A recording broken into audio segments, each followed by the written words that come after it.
$75,000 a year. That was her definition of doing well.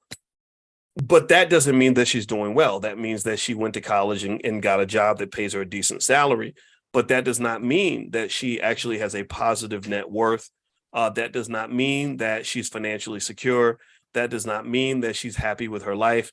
That does not mean that her wealth is diversified. So really, when you talk about somebody doing well, it's very important to start at the very least to make sure we all understand what the goal is, right? The goal at the end of the day is having a positive net worth.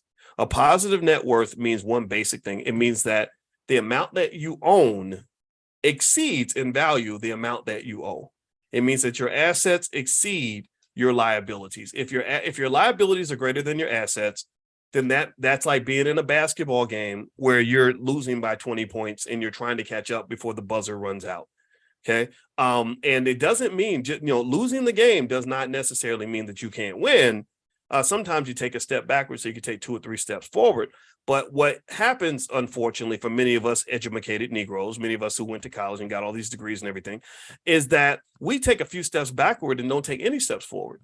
We take a few steps backward, go deep in debt, get a bachelor's degree, then go get a job, and then say, look, mama, I made it. But you haven't made it yet. You're still $150,000 in debt. So from a net worth standpoint, you haven't made it. But from a swaggadocious standpoint, from a clout standpoint, maybe you have, right? So from a clout chasing standpoint, you're doing great because you're driving a Lincoln Navigator and you live in a nice neighborhood.